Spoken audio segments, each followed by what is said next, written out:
Ok, donc c'est pour moi un plaisir d'être là, de revenir à l'université et de pouvoir passer un temps d'échange. Donc aujourd'hui, ce sera hyper interactif. Je vais vous parler à cœur ouvert. Je vais vous parler de moi, de ma vie avant de commencer à entreprendre. Je vais vous parler également des clés qui m'ont permis de pouvoir arriver où je suis. Et donc, je vais choquer plusieurs parce que je vais parler avec mon cœur. Donc, je vais choquer plusieurs parce que j'ai pris le temps un peu d'échanger suite à la problématique qu'on m'a donnée pour voir un peu ce qu'on appelle précarité. Et j'ai été choqué de voir qu'on n'a pas la même définition. Et donc, on va aborder les choses assez ouvertement, assez librement.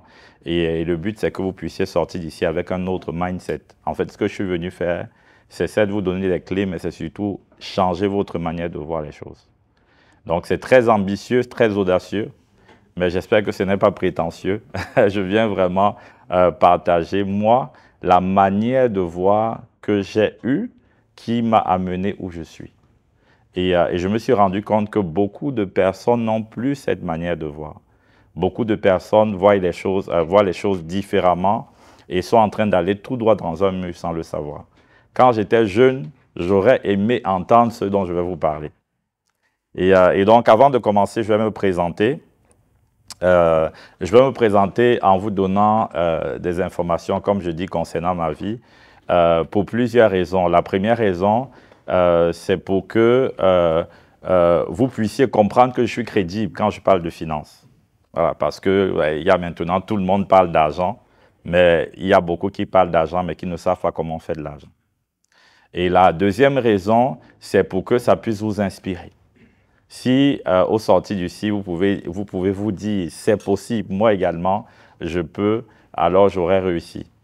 Et ce n'est certainement pas pour que vous puissiez me voir différemment, parce qu'au final, la vérité, c'est que qu'on est plus ou moins, ce n'est pas ce qui définit quelqu'un et ce n'est pas ce qui fait la valeur d'un homme ou d'une personne. Donc, ce qui fait votre valeur, ce qui définit ce que vous êtes réellement, c'est l'influence que vous avez autour de vous et non forcément ce que vous possédez. Mais posséder, c'est également utile et c'est important parce qu'avec le bon cœur, lorsqu'on possède, on peut plus influencer, on peut plus impacter. Donc, c'est pourquoi c'est important. Donc, ce n'est certainement pas pour que vous me voyez différemment. Donc, comme ça a été dit, je suis Alain Patrice. Avant d'être entrepreneur, je suis pasteur. Et donc, vous avez un pasteur entrepreneur devant vous. C'est rare comme profil, mais c'est possible. Et donc, je suis pasteur de l'église Impact Centre Chrétien à Charleroi. Donc, je suis pasteur de l'église de Charleroi. Mais Impact Centre Chrétien se trouve dans plusieurs villes en Belgique, notamment à Bruxelles. Je suis également entrepreneur. Comme on l'a dit, j'ai plusieurs entreprises. Je vais vous parler de quelques-unes de mes entreprises. Et quand je parle souvent des entreprises que j'ai, les personnes se disent, ben, moi aussi, je veux me lancer, je veux faire avoir plusieurs entreprises. Mais on n'a pas plusieurs entreprises comme ça. On ne se lance pas en essayant de toucher à tout. On commence quelque part et progressivement, on étend le champ des activités qu'on a. Donc, si vous avez 10 000 projets, je vous encourage à en choisir un et à aller à fond et à aboutir, à exécuter jusqu'à la fin avant de pouvoir démarrer le second projet. Donc ici, ce n'est pas un encouragement à embrasser tous les projets, mais c'est pour vous montrer que c'est possible. Me concernant, j'ai une entreprise qui s'appelle Optima Advisory. C'est une société qui travaille dans tout ce qui est marché boursier, pour s'il y a des personnes qui font la finance, qui investissent dans tout ce qui est actions, crypto, dans les produits dérivés. Et donc, nous sommes dans ce secteur. Et ce que nous faisons, c'est que nous accompagnons les institutions financières. On va travailler avec des banques comme la BNP, mais on va beaucoup travailler avec des banques en France. Donc, nous sommes basés en France, à La Défense. Et aujourd'hui, ma société compte environ 80 collaborateurs. Et c'est une société qui, en 2023, a fait plus de 14 millions d'euros de chiffre d'affaires, donc 14,6 millions.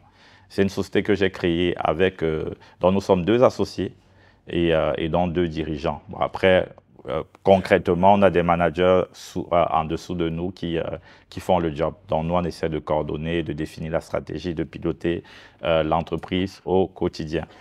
Et donc là, c'est la première société. La deuxième société que j'ai, donc c'est une société de conseil. Donc on va accompagner les institutions financières qui, au niveau des directions capital market, on va les accompagner dans tout ce qui est organisation, restructuration, implémentation de nouveaux process, de nouveaux outils, etc. J'ai une seconde société, c'est une société qui est également dans le domaine de la finance, qu'on appelle le private equity. Donc, ce sont des sociétés qui prennent des participations dans d'autres sociétés. Lorsque on trouve qu'un projet ambitieux a du potentiel, on va, avec d'autres associés, analyser le projet, essayer de voir si déjà les dirigeants inspirent confiance, si les dirigeants sont qualifiés pour pouvoir mener le projet au bout. On va également étudier le projet en lui-même pour voir si le marché a une profondeur. Donc, parce qu'il y a beaucoup de personnes qui se lancent parce qu'elles aiment leur idée. Quand on se lance, ce n'est pas parce qu'on aime l'idée, mais c'est parce qu'on aime les gens. Et quand on aime les gens, on se rassure qu'il y a suffisamment de gens qu'on va influencer et à qui on va apporter de la valeur. Et donc, nous, en tant qu'investisseurs, on va regarder pour voir est-ce qu'il y a suffisamment de personnes que ton produit va influencer. Est-ce qu'il y a suffisamment de personnes à qui tu vas apporter de la valeur? Et donc, si tu nous dis vraiment, c'est l'idée que j'ai eue quand je dormais, on s'en fout. Que vraiment, j'aime mon idée, c'est l'idée qui va révolutionner le monde. Aucune idée, la plupart des idées qui marchent ne sont pas les idées qui révolutionnent le monde. Avant Facebook, il y avait i5. Vous êtes peut-être, certains sont trop jeunes pour connaître i5, mais nous, on connaissait i5. Ça veut dire que Facebook n'est pas le premier réseau social. Ça veut dire que ce n'est pas parce que ton idée est innovante, abracadabrante, que ton idée va marcher. C'est parce que c'est une idée qui répond à un besoin, c'est parce qu'il y a une profondeur de marché et c'est parce que l'équipe qui va exécuter le fera correctement et le fera mieux que les autres. Et donc, c'est ce qu'on va regarder au niveau de la société de private equity. Donc, à travers cette société, on a investi dans différents secteurs. Ça veut dire que c'est possible. Et c'est ce depuis 2016. C'est depuis 2016 que j'ai vraiment démarré.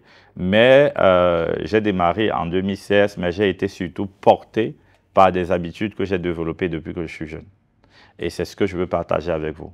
La richesse, ce n'est pas le fait de posséder. La richesse, c'est un ensemble d'habitudes qu'on développe. Vous avez des pauvres à qui on donne beaucoup d'argent, ils vont finir par s'appauvrir. L'argent ne résout pas le problème de pauvreté. Il y a quelqu'un qui se dit « Ah, si j'ai beaucoup d'argent, ma vie va changer. » Tu vois, l'argent ne résout pas le problème de pauvreté. Ce qui permet de résoudre le problème de pauvreté, ce sont les habitudes de sagesse que tu as développées. Or, il y a trop de personnes qui ne sont pas sages. Trop de personnes. Et de plus en plus, je suis inquiet pour la jeunesse. Je suis encore jeune, mais bon, vous comprenez, pour les plus jeunes que moi. Je suis vraiment inquiet. Parce que je me rends compte que la sagesse est en train de disparaître. La sagesse est en train de disparaître. Et parce qu'à travers les réseaux sociaux, on a créé une vie irréelle. Et beaucoup adhèrent à cette vie-là. Et beaucoup ont pris cette vie pour modèle. Et beaucoup ont décidé d'avoir des habitudes qui ne correspondent pas, en fait, à leur niveau de vie. Et donc, ce sont les habitudes qui rendent riches et ce sont les habitudes qui appauvrissent. Donc là, avant que la richesse ne soit le montant d'argent que tu as, la richesse, c'est avant tout un ensemble d'habitudes que tu as développées. Ça commence d'abord par un mindset, le mindset de ceux qui sont riches, et ça se traduit par des habitudes, et ces habitudes vont finir par te faire avoir beaucoup d'argent. Voilà. Donc, c'est une réalité. Mais il n'y a pas de secret. Il n'y a pas de magie, quoi. Il y a des personnes qui se disent souvent que c'est magique. Tu vois, je vais me réveiller du jour au lendemain, je serai riche, j'aurai réussi, j'aurai fait beaucoup de choses. On ne réussit jamais par hasard. Mais par contre, on échoue lorsqu'on est dans l'inaction. On échoue lorsqu'on n'a pas une vision claire. On échoue lorsqu'on n'est pas intentionnel. Mais la réussite est toujours intentionnelle. La réussite n'est jamais le résultat d'un accident. Il y a certaines personnes qui se disent « je vais finir par réussir un jour ». Tu vois? Qu'un jour, tout va bien aller. Mon ami, rien ne va bien aller. Quand j'aurai le travail, demande aux travailleurs. Quand je vais enfin abandonner les bancs, ma vie va changer. Vous savez, moi, je suis né, ma mère m'a accouché à l'âge de 16 ans. Vous comprenez que je n'étais pas un enfant désiré. Il y a quelqu'un qui s'est dit, non, mes parents ne me voulaient pas, alors je suis triste. Mon ami, tes parents ne te voulaient pas. Moi, ce qui m'a délivré, c'est de savoir que mes parents ne me voulaient pas, mais Dieu me voulait. Et donc, mes parents ne me voulaient pas parce qu'ils étaient jeunes, c'est normal. Donc, quand mon père a appris que ma mère était enceinte, il a dit, non, ça peut pas être mon enfant. Il ne voulait pas. Et mais je suis sorti, j'avais sa tête. On a dit, mais toi, me regarde. L'enfant là te ressemble, donc tu ne peux pas te défiler. Et donc, je suis né dans une famille pauvre, avec une maman qui a eu un enfant à 16 ans. Et j'ai été élevé par ma mère, mais j'ai été élevé par des tantes, des grands-mères, etc. Et donc, quand moi je rentrais, je vous raconte ça, c'est important, c'est pour vous dire que la richesse, c'est avant tout un ensemble d'habitudes qu'on a développées. Ce n'est pas si tu es né avec une cuillère en or, ce n'est pas les réseaux que tu as, ce n'est pas tout ça en fait. La richesse, c'est d'abord un mindset et c'est ensuite des habitudes. Le mindset va toujours se traduire. Il y a des gens qui n'ont pas le mindset mais qui ont un savoir. C'est-à-dire qu'il peut tout te dire, tout t'expliquer. Il dit, ah, j'ai suivi tel coach, j'ai vu ceci. Mais sa vie n'est pas le message. Mais ça veut dire qu'il n'a pas le mindset, il a le savoir. Mais la richesse, c'est d'abord le mindset. C'est lorsque tu changes complètement de paradigme. Et je veux ce soir que nous puissions tous changer de paradigme. Et si on change de paradigme, on aura réussi notre soirée. Et donc, c'est d'abord ce mindset-là. Et le mindset va forcément impacter et influencer vos habitudes. Et des habitudes, je dis, va certainement, vous aurez beaucoup de choses. Donc, je suis né dans cette famille-là et j'étais chez ma tante, je me rappelle, j'étais chez ma tante à l'âge de... j'étais avant chez ma grand-mère, après chez ma tante. Et chez ma tante, à l'âge de 6-7 ans, lorsqu'on finissait l'école, on retournait à la maison et on allait faire la vente à la sauvette. Donc, je portais des choses sur la tête pour aller vendre. À 6 ans, 7 ans, je vendais dans les rues. Là, je vendais. Et quand je finissais de vendre, je revenais, et c'est où après tu prends ton bain, tu fais tes devoirs, et puis après ce qu'il y a à manger, tu manges. Moi, il y avait souvent des grands-oncles que je voyais dans notre maison. Ici, une maison, il y avait beaucoup de gens. Il y avait vraiment beaucoup de gens. Et donc, souvent, certains oncles qui avaient un certain âge, eux, ils faisaient souvent des omelettes, ils mangeaient. Et moi, mon rêve, c'était de devenir grand et de faire des omelettes. Manger les omelettes. Quand je serai grand, j'aurai des omelettes à moi, tout seul. C'est pour vous montrer que c'est possible de réussir, même en partant de rien. La richesse d'autres situations, tu vois, ce n'est pas la fin du monde. Vraiment, c'est parce qu'il ne sait pas ce que je vis. Mon cas, il est différent. Ma situation est trop compliquée. Je ne peux pas m'en sortir. Si seulement les gens pouvaient savoir. Et c'est comme ça que tu te plonges et tu développes des habitudes qui te maintiennent. Et tu as l'impression que c'est le monde qui doit changer pour que ta situation change. C'est toi qui dois changer. C'est ton mindset qui doit être renouvelé. Parce que c'est possible, quelle que soit ta situation, de connaître les sommets et les hauteurs. C'est possible. Et donc, je continue, je fais mes études. Après, mon père a trouvé le travail. Donc, notre situation, c'était déjà un peu ça. C'était un peu ça pour l'Afrique. Donc, mais bon, on était quand même... voilà, c'était bien. On vivait dans un appartement. Pour moi, c'était déjà une réussite en soi. Et donc, on a évolué. Moi, je suis venu en Europe je suis venu en 2007. Donc, je suis pas venu il y a super longtemps.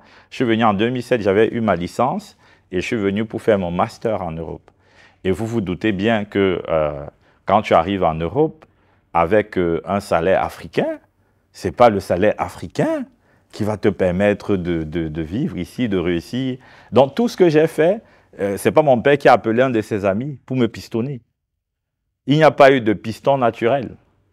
même s'il y a, de mon point de vue, un piston divin. Mais un piston divin qui est passé par mon mindset transformé et par les habitudes que j'avais développées. Et donc, je veux que vous puissiez réaliser que c'est possible, mais il faut que vous changiez de paradigme. Il faut que vous réalisiez que la richesse, ce n'est pas ce que vous avez comme revenu. La richesse, ce sont les habitudes. C'est comment est-ce que vous gérez ce que vous recevez. Vous savez, quelqu'un de riche peut avoir 500 € et quelqu'un de très hyper pauvre peut gagner 5 000 €. Quelqu'un de riche peut gagner 500 €, mais quelqu'un de hyper pauvre peut gagner 5 000 €. Et vous reconnaîtrez un riche ou un pauvre au style de vie. Le style de vie corrélé au revenu. C'est ça qui va déterminer le mindset et les habitudes que tu as développées. Moi, je suis souvent étonné, je suis souvent scandalisé de voir des étudiants qui estiment être dans la précarité avoir des téléphones dernier cri. Je suis souvent scandalisé de voir des étudiantes qui estiment ne pas être très à l'aise financièrement avoir des sacs de grande marque.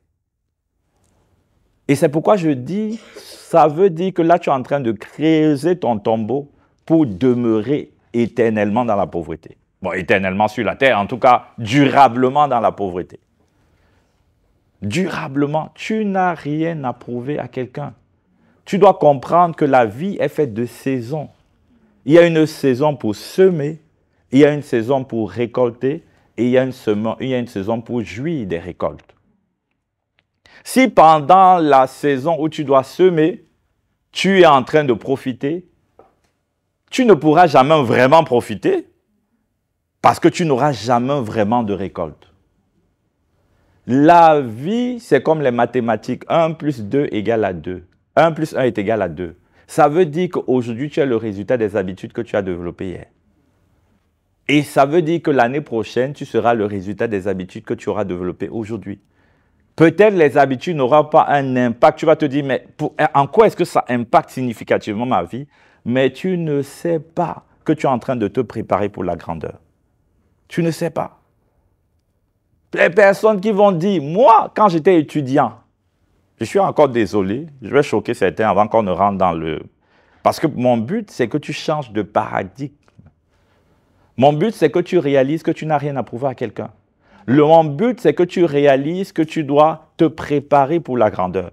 Mon but, c'est que tu réalises que tu es dans la saison de la semence.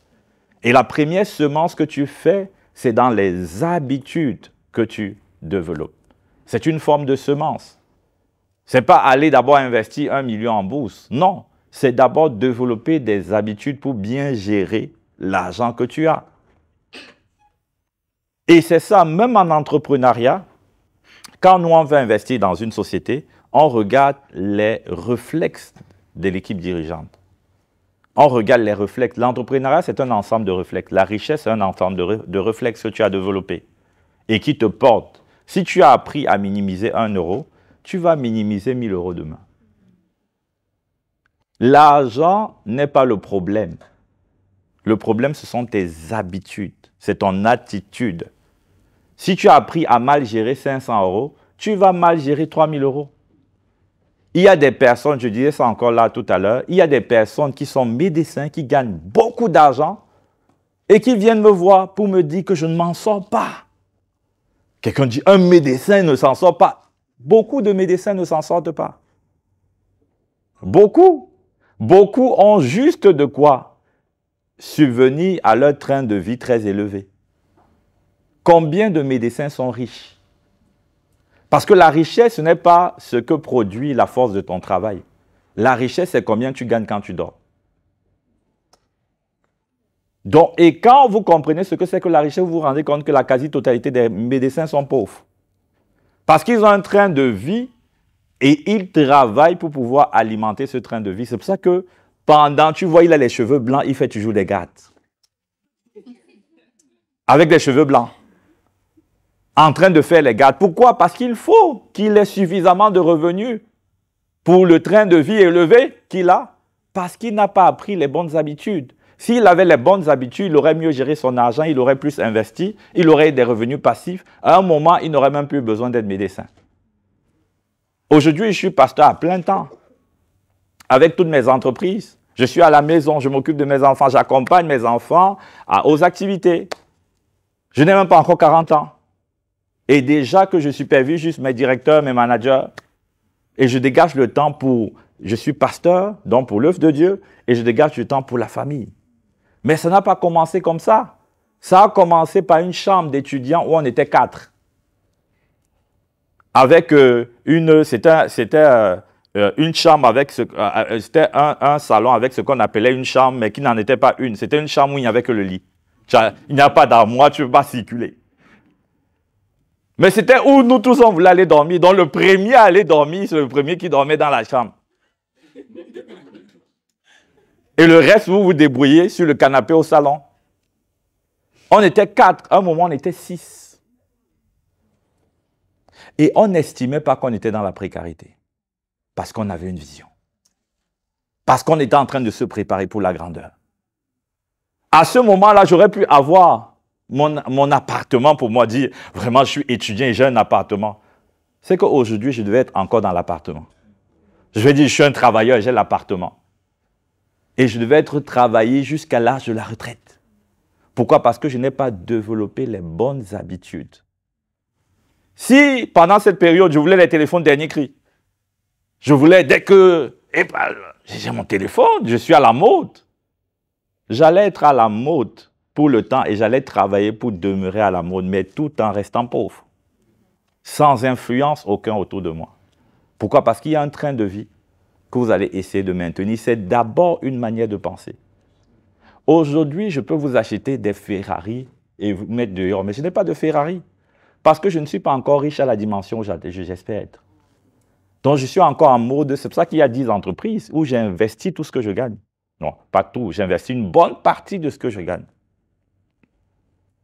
Et je me suis promis que ce que j'avais demandé depuis à mon Créateur, à Dieu, c'était qu'à l'âge de 40 ans, et c'est dans 2 ans, que j'arrête toute activité et que je sois vraiment plein temps à son œuvre et que je profite.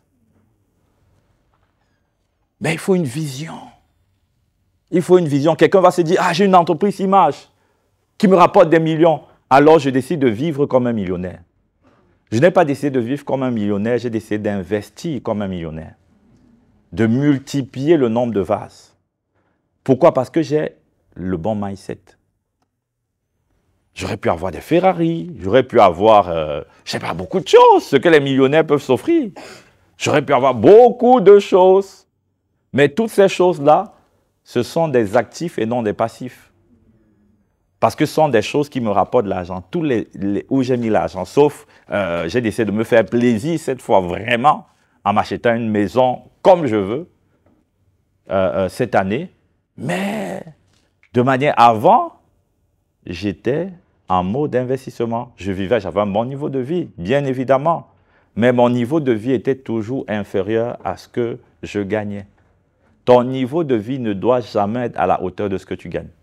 Ton niveau de vie ne doit pas augmenter avec tes revenus. Tu as quelqu'un, on rajoute 100 €, seulement 100 €. Tu vois, il a déjà changé. Avant, il mangeait des pâtes, maintenant, mais non. On ne mange plus de pâtes, mon ami. J'ai quand même 1000 € en plus. Pourquoi? Parce qu'il est dans le mauvais paradigme. Il est dans le mauvais paradigme et il va rester toute sa vie pauvre. Parce que tout l'argent qu'il va avoir, c'est pour maintenir un niveau de vie. Et donc, vous devez changer de paradigme.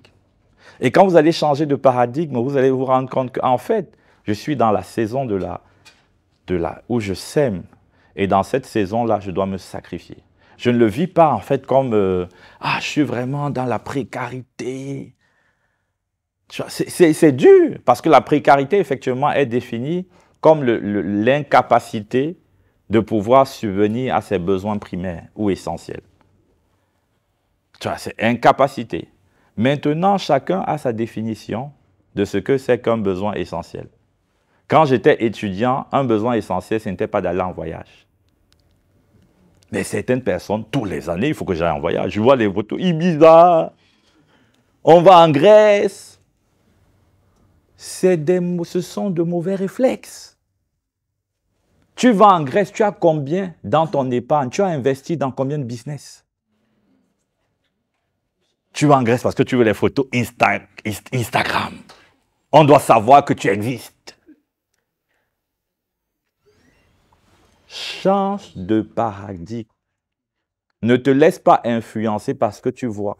Ceux que tu vois te vendent du rêve. Ils te vendent du rêve. Ils te vendent du rêve. Quand tu vois la véritable vie de ces personnes-là, tu vois, ce sont des voitures louées. Ils se sont endettés, même pour les voitures, avec des tonnes de dettes sur la tête. Tu as des étudiants qui vont s'endetter pour acheter des choses. Il a un dernier téléphone, c'est la dette. Mon ami, tu es en train de creuser ta tombe. Tu ne creuses pas ta tombe parce que tu as une dette de 1000 euros. Tu dis que 1000 euros, c'est rien. Ce n'est pas une question de rien, c'est l'habitude que tu es en train de développer qui va te tuer demain. Aujourd'hui, c'est 1000 euros. Demain, ça sera 20 000 euros pour la voiture. Après ça, tu vas prendre une voiture que tu n'es pas en mesure de payer. Ce que tu n'es pas en mesure de payer avec ton argent, ne le prends pas. Ne t'endette pas. Change de paradigme. Décide de devenir riche en adoptant le bon mindset et en développant les bonnes habitudes. Il y a quelqu'un qui doit écrire à son bailleur pour dire « dans 3 mois, je ne suis plus là ». Parce que c'est quelqu'un qui doit aller vivre en colocation. Il y a quelqu'un qui a véhiculé, qui doit vendre sa voiture. Parce que je suis étudiant, quand moi j'arrive en voiture, et je me rassure que tout le monde voit que j'ai une Mercedes. Je ne suis pas en train de dire que si tu es millionnaire, tu as une Mercedes, c'est un problème. Toi-même, tu te plains que tu n'arrives pas à épargner pour investir. Mais c'est toujours toi qui es dans la voiture, qui doit payer l'assurance. Il y a quelqu'un... Je suis en train de choquer quelqu'un, je suis désolé. Je suis désolé, mais tu dois changer de style de vie. La richesse, parce que même la précarité est directement corrélée au style de vie que tu souhaites avoir. Et le style de vie que tu souhaites avoir dépend de la vision que tu as de ta vie. Le problème, c'est que peu et beaucoup n'ont pas de vision. Il y a beaucoup qui ont des rêves, mais pas de vision. Tu as les rêves, ça veut dire que c'est quelque chose qui ne s'appuie sur rien. Je veux vraiment demain, je veux être un propriétaire immobilier. Mais il ne se prépare pas à avoir un apport pour acheter son premier bien. Mais je veux être un riche propriétaire immobilier. Quand je viens ici, j'ai des maisons là, j'ai des maisons ici. C'est un bon rêveur. Et le seul endroit où tu seras propriétaire immobilier, c'est dans ton rêve. Quand tu dors. En train de dormir, tu as un propriétaire immobilier, tu te réveilles la vraie vie en face de toi. Pourquoi? Parce que tu n'as pas développé les bonnes habitudes. Le rêve commence à devenir une vision quand le rêve influence la manière dont tu te prépares pour l'accomplir. Quand tu veux être un riche propriétaire immobilier et que tu décides de vivre une vie de sacrifice afin de pouvoir atteindre cet objectif.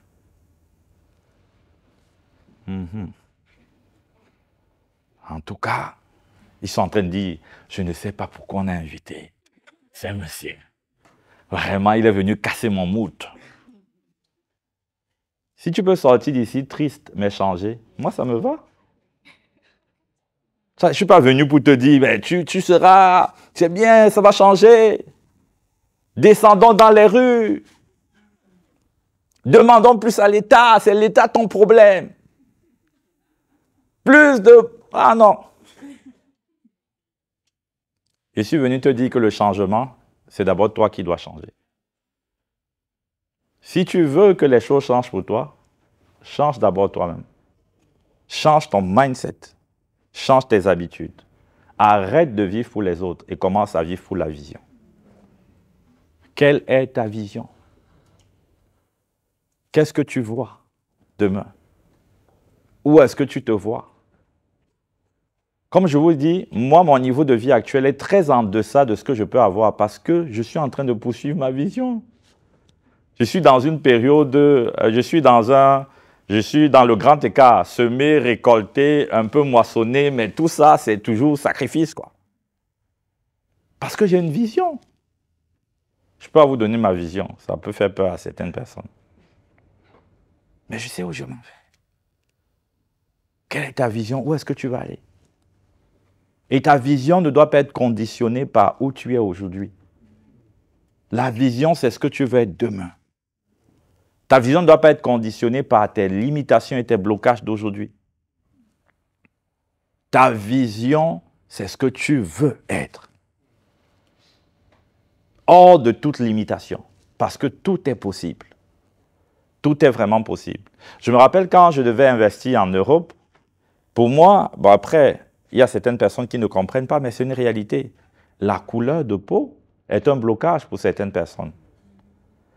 Et je m'étais dit, surtout en France, en Belgique un peu moins, mais en France, il y a vraiment ce que plusieurs appellent un plafond de verre. Et le plafond de verre, ce n'est même pas pour ceux qui entreprennent. Le plafond de verre, c'est même pour ceux qui sont salariés. C'est-à-dire que même voir un directeur salarié, un directeur noir, c'est compliqué. Je n'en connaissais pas, je n'avais pas de modèle. Et quand je travaillais, les managers noirs ils se comptaient vraiment sur le bout des doigts. Et pourtant, il y avait beaucoup de managers. Je n'avais pas de modèle. Et dans mon esprit, pour accomplir cette vision que j'avais, il fallait que je retourne en Afrique, parce que c'est en Afrique que je pouvais réussir. Mais c'est une mauvaise manière de penser, parce que tout est possible. Jusqu'à ce que je comprenne que les autres ont un plafond de verre. Et quand moi j'ai compris jusqu'à ce que je comprenne que les autres ont un plafond de verre, mais moi, j'ai le ciel ouvert. J'ai compris que j'ai le ciel ouvert.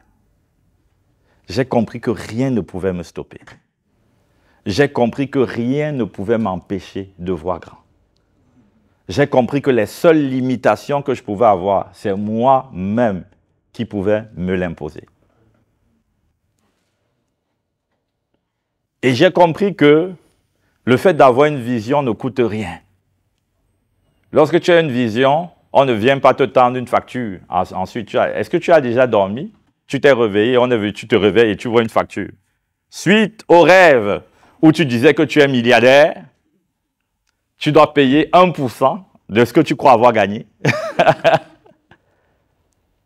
Le rêve ne coûte rien. Alors tu es libre de rêver grand. Tu es libre de ne t'imposer aucune limitation. Tu es libre de te voir comme la personne qui va influencer beaucoup de vies, influencer des familles, employer des milliers de personnes, changer la vie des milliers de personnes. Tu es libre d'avoir ce rêve-là. Mais il ne faut pas que ça reste du même rêve. Il faut que ça te pousse à adopter l'habitude de quelqu'un qui peut aller vers cette vision-là. En commençant par le sacrifice. Le sacrifice de ne pas vivre à travers le regard des autres. Le sacrifice de vivre très en deçà de tes moyens. Très en deçà de tes moyens. Quel que soit le montant que tu gagnes, tu dois vivre en deçà de ce montant. Quel que soit ce que tu gagnes. Parce que la priorité, tu as dit que, ah non, mais si je vis très en deçà, ce que j'épargne, si j'épargne 200 €, est-ce qu'on fait quoi avec 200 €? Mon ami, on ne fait peut-être rien avec 200 €, mais avec l'habitude que tu développes et la discipline que tu t'es donnée, on fait de très grandes choses avec. On fait de très grandes choses avec la discipline qui t'a conduit à l'épargne. Cette discipline-là peut t'amener très loin et très haut. Mais tu dois changer de paradigme. Est-ce qu'il y a quelqu'un qui est déterminé à changer de paradigme aujourd'hui? Ah ouais. Tu dois changer de paradigme. Arrête de vivre pour les réseaux sociaux et commence à vivre pour la vision. Arrête de vivre pour tes faux amis. Tu dis que c'est même poteau. Ceux qui t'entraînent tous les jours à aller dans des restaurants hyper chic, ils disent non, c'est le happy hour. Je ne dis pas que de temps en temps, il ne faut pas se faire plaisir. Mais ce que je dis, c'est que la vie n'est pas que du plaisir quand on est dans la saison où on s'aime. On s'aime avec la sueur. On s'aime avec des sacrifices. On s'aime avec de la souffrance.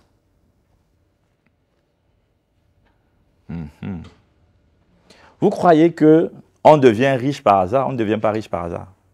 On devient riche parce qu'on a appris à se discipliner. On a appris à vivre pour la vision et on a appris à travailler dur, à investir en soi-même.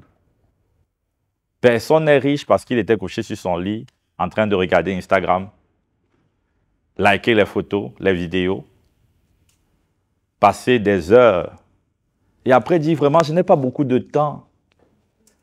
Je n'ai pas beaucoup de temps pour investir sur moi. Je n'ai pas beaucoup de temps pour travailler sur mon projet. Je n'ai pas beaucoup de temps pour investir et concrétiser ce projet. Je n'ai pas beaucoup de temps même pour suivre des vidéos qui me montrent le chemin pour pouvoir faire passer mon idée à un projet. Je n'ai pas beaucoup de temps.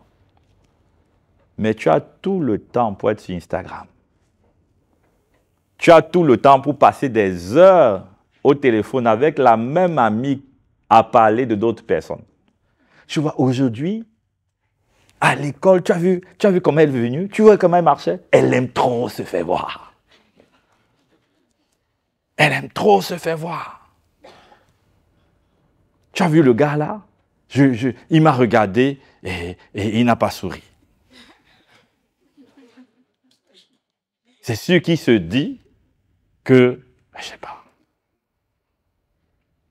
Ça veut dire que ta vie, c'est pour parler des autres. Ça, c'est l'habitude des pauvres.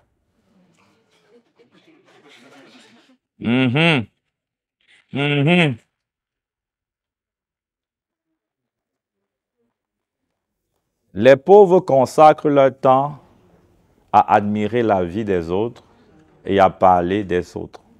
Les riches consacrent leur temps à parler de leurs idées et à travailler à leur réalisation. Je suis désolé de vous dire la vérité. Moi, ce n'est pas le coaching. Je n'ai pas appris l'art de flatter les gens. Je vous parle de l'expérience. Et je vous parle de ce que j'ai vécu. Comme je vous dis, nous, on a investi dans beaucoup d'entreprises, dont je peux, quand je discute avec des gens, je peux voir ceux qui vont réussir. Et ça ne ment pas. Ce n'est pas que quand je vois qu'il va réussir, il va forcément réussir, parce qu'il y a d'autres paramètres que je ne maîtrise pas. Mais ce que je veux dire, quand je vois quelqu'un qui va échouer, là, je sais qu'il va échouer. Parce qu'il a des habitudes qui ne mentent pas. Donc, change ton mindset aujourd'hui. Il a encore temps. Sinon, dans 20 ans, tu seras en train de chercher à travailler pour supporter ton train de vie et les habitudes mauvaises que tu as développées tout au long de ta jeunesse. Change ton train, change maintenant. Tu n'as personne à impressionner, mais tu as de grandes choses à accomplir. Et c'est ça qui compte. Parce que ceux que tu vas impressionner là, eux, ils s'en fichent même réellement de toi. Dès qu'ils vont déménager, ils vont t'oublier. Or, toi, tu auras handicapé ta vie à cause d'eux. Tu n'as personne. Ne vis pas pour démontrer quelque chose. Vis pour réaliser de grandes choses. Quelle est ta vision? Et comment est-ce que cette vision a influencé ton mindset? Et comment ton mindset s'est répercuté sur tes habitudes? OK, maintenant, est-ce qu'on a un peu changé de paradigme? J'ai déjà fini mon temps. Ah ben, là c'est chaud, hein? OK, bon, de toute façon, ce qu'on allait voir, c'était des clés pratiques, mais je pense que ce dont vous aviez besoin, c'est d'être un peu secoué. Voilà. Après, je pense que ce que je vais faire, c'est que le slide, je vais demander à Samuel de le donner mais bon, c'est vrai que c'est juste des bullet points. Mais de toute façon, on aura une autre opportunité. On va parler du pratico-pratique. On va parler de comment est-ce que, quand vous recevez votre argent, la première des choses à faire, c'est d'abord d'épargner. Il y a certaines personnes qui épargnent à la fin, on épargne au début. On n'épargne pas à la fin. Parce que ça doit être un objectif. Tu dois être déterminé. Tu définis un pourcentage, minimum 10%, que tu épargnes pour investir. Parce que c'est l'investissement qui va t'amener au sommet. Même si tu ne sais pas encore dans quoi tu vas investir, épargne. Tu peux demain tomber sur une bonne opportunité. Tu peux demain connecter à une personne qui a une bonne opportunité. Tu peux demain avoir une idée. Tu peux demain acheter un bien et il te faudra un apport conséquent. Donc, commence à développer des habitudes d'épargne. La deuxième des choses, c'est qu'il te faut faire un budget strict. Tu ne dois pas avoir un budget genre en fonction de tes envies.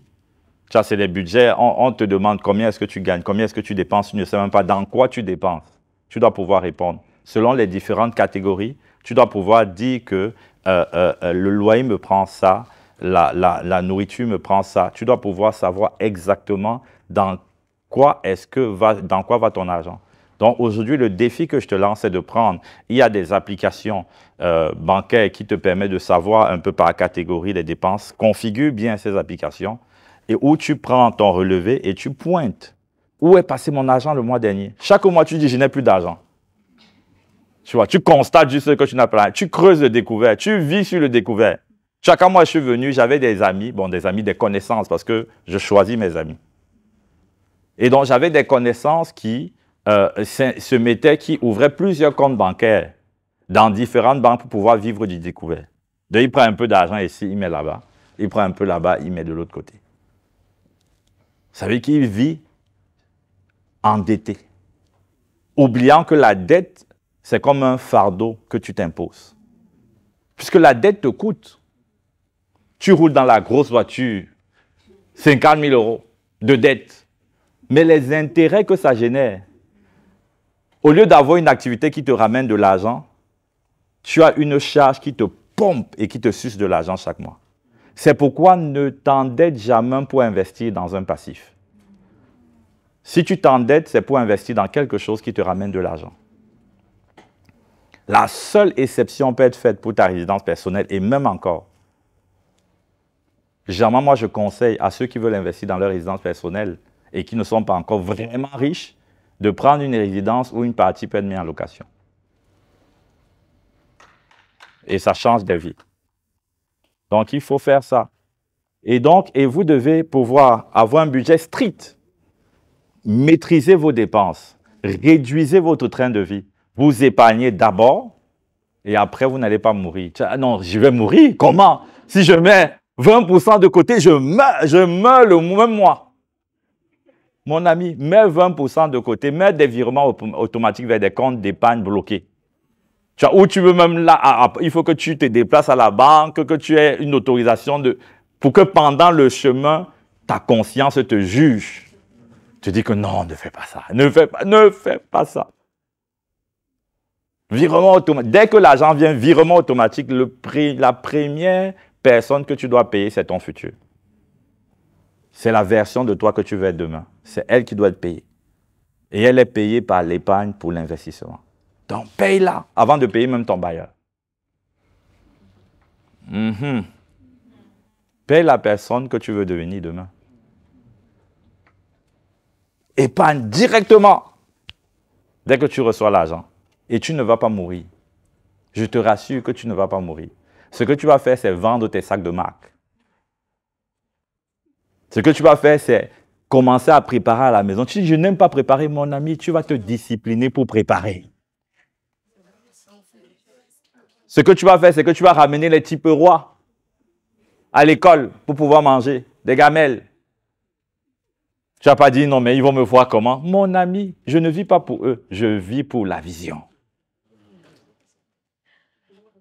Ce que tu vas faire, c'est d'arrêter de sortir tous les jours. Ce que tu vas faire, c'est de changer. Je discutais avec une sista. Je lui ai dit, change ton abonnement. Ce que tu prends te coûte trop cher. Ce que tu vas faire, c'est prendre un abonnement qui est à la dimension des poches que tu as. Je dis, non, mais vraiment, moi, je veux... Ce que tu vas faire, c'est arrêter les abonnements Netflix, NetNet.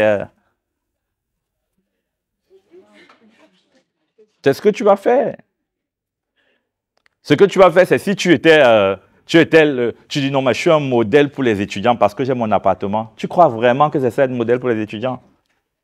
J'ai mon appartement tout seul, je paye 700 € et je m'en sors. Ça, c'est la pauvreté poussée à l'extrême. Donc, ce que tu vas faire, c'est envoyer une lettre à ton bailleur pour dire que tu déménages bientôt.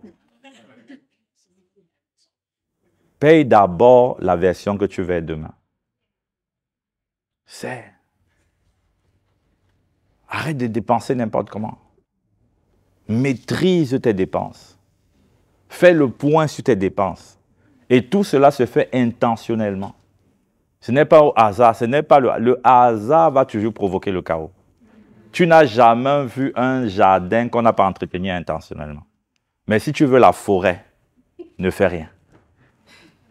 Ta vie va ressembler à une forêt et personne ne veut vivre dans une forêt. Sauf si tu es Tarzan. Tu vois, qui aime les arbres. Mais tout ce qui est beau et bien est le résultat d'une action intentionnelle. Donc, prends le temps de manière intentionnelle. Travaille sur ton budget. Et surveille tes dépenses. Il y a différents outils. Il y a Christian Saboukoulou. Vous pouvez noter Saboukoulou, qui a un site internet, Christian Saboukoulou.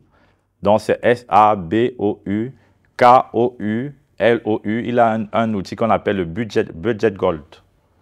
Utilise ça, par exemple, pour gérer, avoir un budget que tu définis.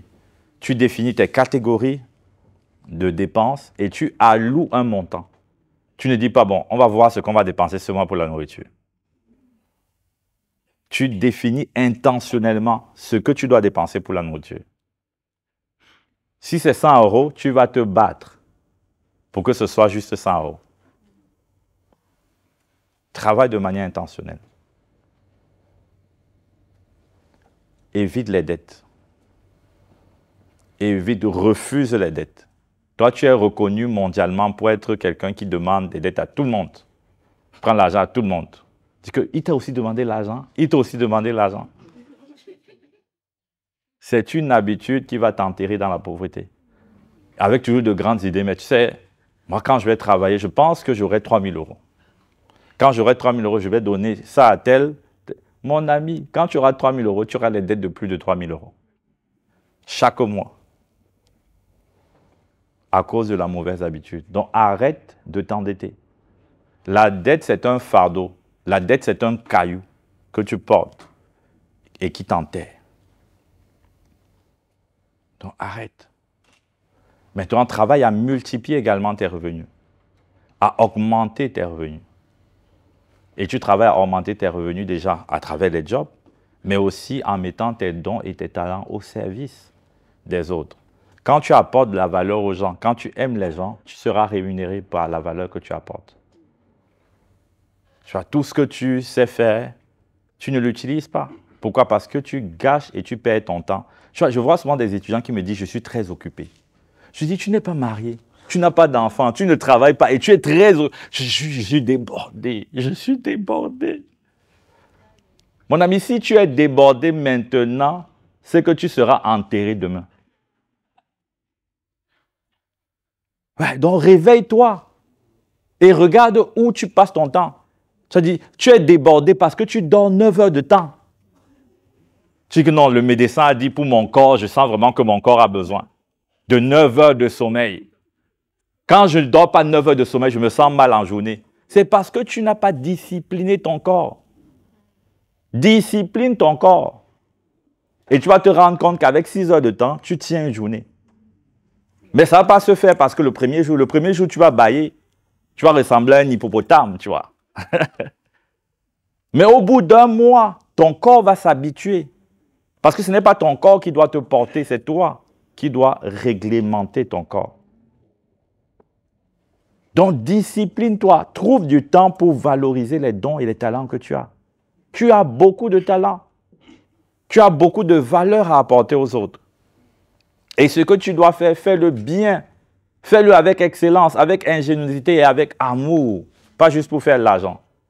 Quand on te dit, par exemple, tu fais du babysitting, Quand tu fais du babysitting, ne va pas juste tu donnes les tablettes aux enfants. Tu vois, non, regarde. Mais apporte même, travail pour concevoir un concept. C'est ce que je donne comme conseil souvent aux gens qui font du babysitting. Tu peux acheter des jouets selon l'âge, des jeux d'éveil, des jeux de ceci, et tu proposes ça même en pack aux parents. Tu leur dis, si vous voulez, vous avez des enfants de quel âge? De 1 an? OK, il y a tel type de jeu qui permet de travailler telle la motricité, etc. Donc, pendant le temps où je vais veiller sur eux, ils seront en train de travailler ça. Et vous me rajoutez un supplément de temps. Tous les parents vont payer. Les parents vont même t'appeler pour te dire, bon, demain on va sortir, est-ce que tu es disponible? Tu viens, ils ne sortent pas, ils disent, non, on a annulé le programme. Ils n'ont pas annulé, c'est parce qu'ils veulent que tu sois là. Parce qu'ils savent que tu apportes de la valeur aux enfants. Depuis que tu es là, ils ont senti qu'ils sont plus éveillés, ils sont plus dynamiques, ils sont plus détachés des écrans. Parce que tu t'es intéressé à aimer, à apporter de la valeur aux gens. Toi, c'est vraiment, donnez-moi dire. C'est pour ça que tu es, bon, tu es riche, tu seras riche, mais tu dois travailler les habitudes des riches. C'est ça que les riches font, ils apportent de la valeur de manière intentionnelle aux gens. Ils ne font pas les choses juste pour faire, ils font les choses pour être excellents. Donc même quand tu fais un job, tu le fais pour être excellent.